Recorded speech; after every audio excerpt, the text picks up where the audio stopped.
Thank you so much for joining me, and I'll just go ahead and start some questions with you. Pastor Ben, when I first met John, I thought... Well, I met him in a restaurant, and being cheap, I waited to see what he would order.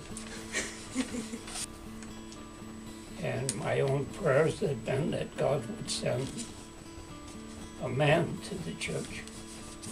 The Bible is loaded with authority figures, and they're always handing that figure on down to somebody if it's a worthy authority. But if it's of God and it's a God-given authority, it's something that is to be handed down. And God chooses the one, and He creates the circumstances that lead to that. And I believe that our prayers were answered when God sent John. When I first met Pastor Ben, I thought... When I first met Pastor Ben, I had heard too a little bit about Pastor Ben, and I knew that the way the church had been established, I was just anxious to hear your story and where you had come from. And by the time you shared your story in the restaurant, I knew that you and I had such similar hearts. It was almost it was unsettling to me, because we came kind of expecting God to just say, nah, this isn't where you want to be. And when you really started to share your heart and your testimony and where you had come from, I thought, we're almost like peas in a pod. You're just about 50 years ahead of me.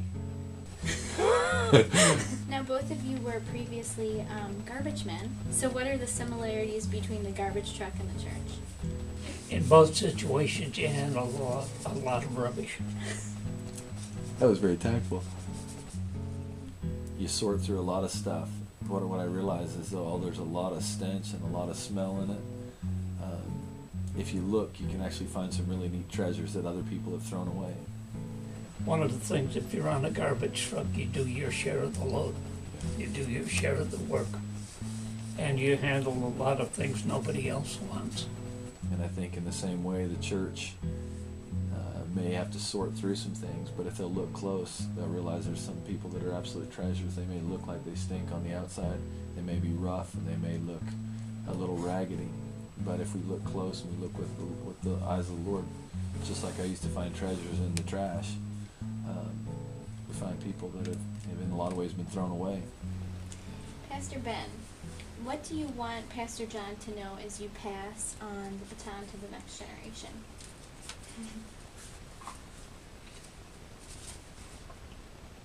I really don't know how to answer that. For me to say, well, I would like to somehow impart some of the good things that I have in my own life to him, I'd say, okay, name 3, and I'd run out of gas after the first one. So, it isn't, I don't want him to have a whole lot of meat. I want him to come in here as God's man, anointed, appointed, delegated authority to run this segment of the body of Christ. Yeah, I might add, I didn't plan on becoming pastor. I thought that was all in the past. If that was ever my plan, I had messed it up enough so that it wasn't going to happen. I think for me, I would like to say thank you. Because when people ask, even now, they'll say, the founding pastor's still in the church? And I said, yes. And they'll say, how is that working? And I said, beautifully. Because we're very similar in heart. I said, he's a strong support. And to have you here is a blessing.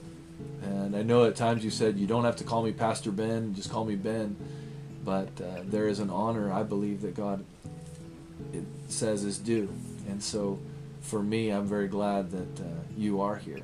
I'm very glad that you feel the liberty to come and share with me, and yet you give me the liberty to lead the church the way God's doing, instructing us to go now. And I think that speaks a lot to who you are as a man of God, and so it's fun to be able to be right alongside of you.